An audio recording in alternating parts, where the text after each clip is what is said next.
Ujú. Imagina esta escena. Un sabio astrónomo de la antigüedad, de estos que se pasaban la vida entera mirando el cielo, se encuentra de repente con un astrónomo moderno rodeado de pantallas y tecnología. Ujú. Ambos son expertos, miran exactamente el mismo cielo, pero la conversación es que no fluye, sencillamente no se entienden. Y esa es la imagen de partida perfecta para lo que vamos a analizar hoy.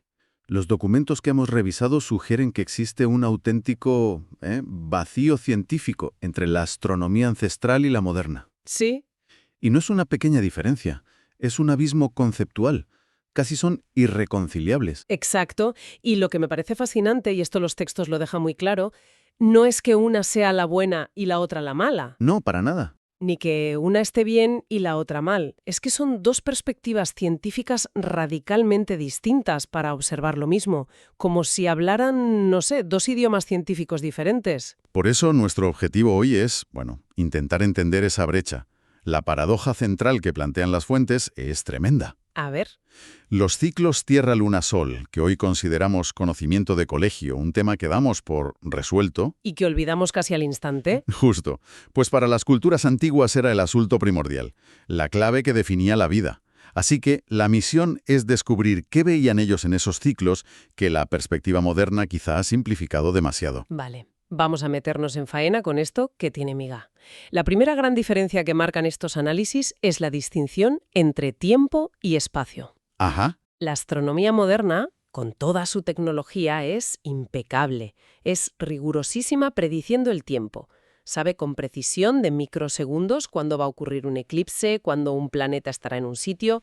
En el cuándo es perfecta. Ahí no hay discusión. Lo fascinante aquí es el contrapunto. Según se argumenta, la astronomía ancestral era superior describiendo el espacio. No se centraba solo en el cuándo, sino en el dónde y sobre todo en el cómo. En el cómo. Sí, su punto fuerte era el seguimiento del paso a paso continuo, el viaje físico y geométrico de los planetas. Era una visión de proceso, de un movimiento que no se detiene. Espera, explícame eso un poco mejor. ¿Qué significa un seguimiento del paso a paso? Si yo hoy quiero saber dónde estará Marte en 3 meses, un programa me lo dice al momento. ¿Eso no es describir el espacio? Sí, pero te lo dice de forma puntual. Te da una foto del día 1 y una foto del día 90. Vale. La ciencia actual describe los eventos como una serie de instantáneas de una precisión increíble. Pero son eso, instantáneas. El enfoque antiguo era distinto. Se obsesionaban con la película completa. Ah, les importaba la forma del camino, la geometría del trayecto que unía el punto A con el B. No querían saber solo las paradas del tren, querían el mapa exacto de las vías. Entiendo. Es la diferencia entre tener el GPS que te dice has llegado y tener un mapa que te muestra toda la ruta que has hecho. Esa es la idea. Y aquí es donde la cosa se pone de verdad interesante, porque los textos identifican áreas concretas donde esa descripción moderna, la de las instantáneas, se queda corta. El primer punto que mencionan es algo que llaman la desintegración del movimiento. Piénsalo, en el colegio nos enseñan la rotación de la Tierra, por un lado, el día y la noche. La traslación alrededor del Sol por otro. Son dos conceptos separados, en capítulos distintos del libro. Claro, parece lógico separarlos para poder entenderlos mejor, ¿no? Lógico, sí, pero al hacerlo se pierde la noción del movimiento real, del movimiento conjunto. La Tierra no hace una cosa y luego la otra. ¿Realiza una danza combinada? Exacto, un único movimiento complejo. Al descomponerlo para simplificarlo, que es una herramienta científica muy útil, se nos olvida volver a juntar las piezas para ver la imagen completa y real. Pero a ver, seamos justos. Ese método de descomponer un problema en partes es la base de la ciencia moderna. Nos ha permitido enviar sondas a Marte con una precisión milimétrica. Sin ninguna duda, es potentísima para un tipo de objetivo. La predicción, el cuándo y el dónde puntual. Pero lo que argumentan estos documentos es que, para el objetivo de comprender la naturaleza íntegra del sistema, esa simplificación tiene un coste. ¿Y cuál es ese coste? Pues un ejemplo brutal de ese coste es el segundo punto que señalan, la forma de la órbita. Es que esto a mí me voló la cabeza al leerlo. A todo el mundo nos enseñan que la órbita de la Tierra es elíptica. La dibujamos en una pizarra. Es un concepto plano bidimensional.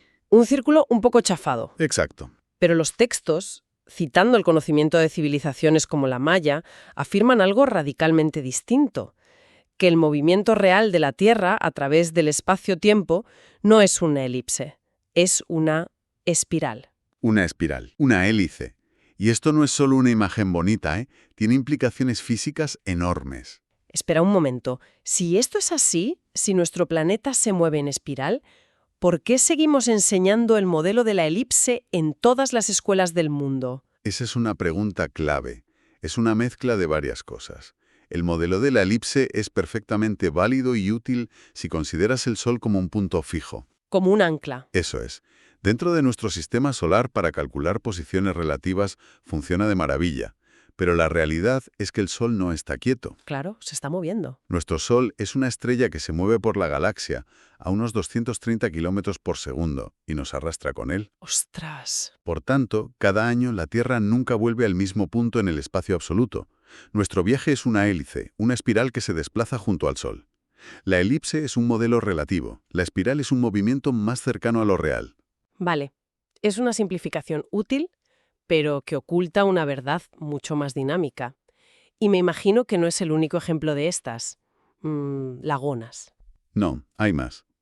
Las fuentes señalan otro ciclo clave, el de nutación. Nutación. Suena técnico. Lo es. Es un bamboleo del eje terrestre, un ligero cabeceo que hace a lo largo de un ciclo de unos 18 años y medio. ¡18 años! Sí.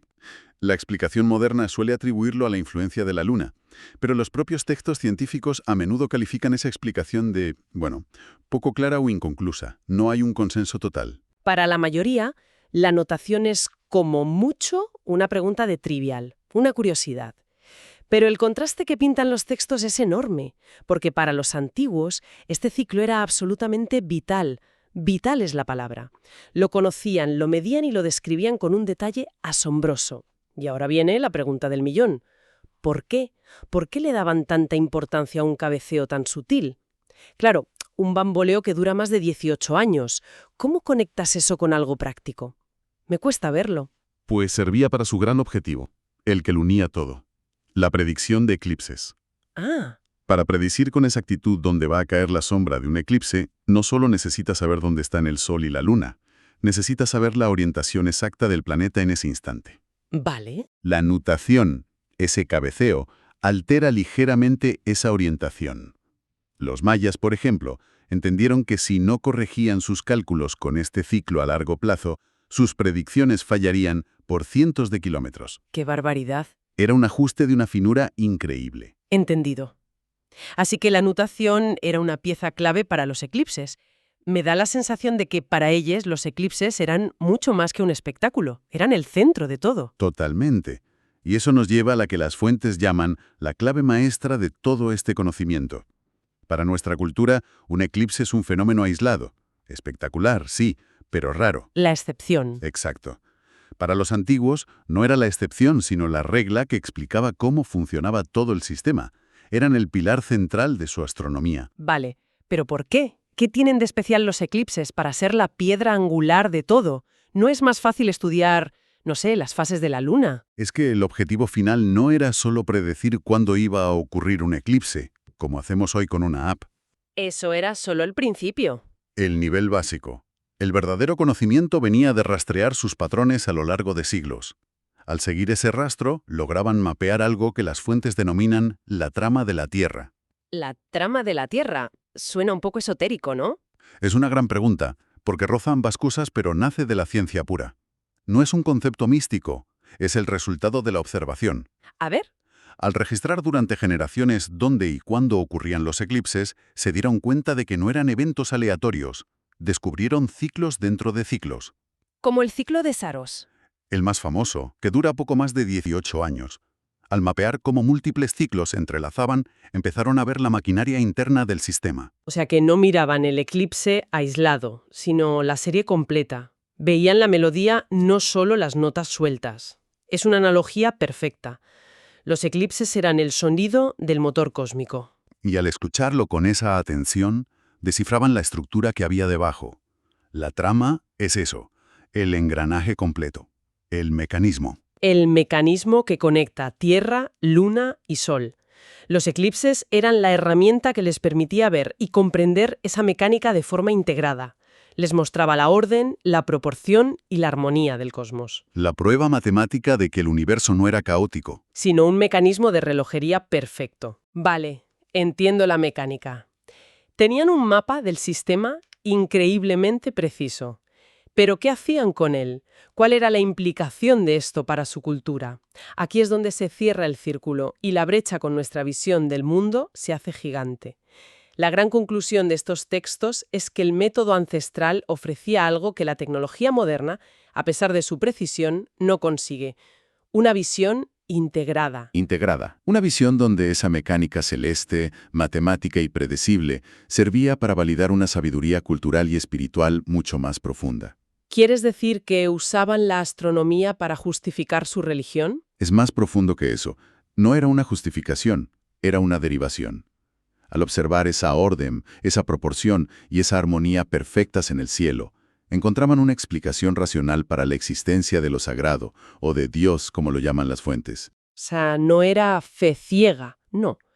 Era una conclusión lógica. Veían un universo que funcionaba como un reloj suizo de precisión cósmica y se hacían la pregunta obvia: ¿quién es el relojero? La ciencia y la espiritualidad no estaban en conflicto. Una era la prueba empírica de la otra. Entiendo. La astronomía era el lenguaje matemático que les permitía leer la mente del creador, por así decirlo. La prueba de que vivían en un cosmos con sentido. Precisamente. Y esto plantea una pregunta importante, que los propios textos dejan en el aire. Si esta perspectiva era tan completa y tan integradora, ¿por qué se ha trivializado? Porque algo que era la piedra angular de civilizaciones enteras se ha convertido en un tema que la mayoría considera aburrido y olvida. Es una buena pregunta. ¿Dan alguna pista? Se perdió, o fue suprimido. No hablan de una conspiración, sino de un cambio de paradigma. Sugieren que la ciencia, a partir del Renacimiento, tenía un objetivo diferente, más práctico. Exacto. No buscaba tanto la comprensión integrada como la capacidad de predecir y controlar la naturaleza.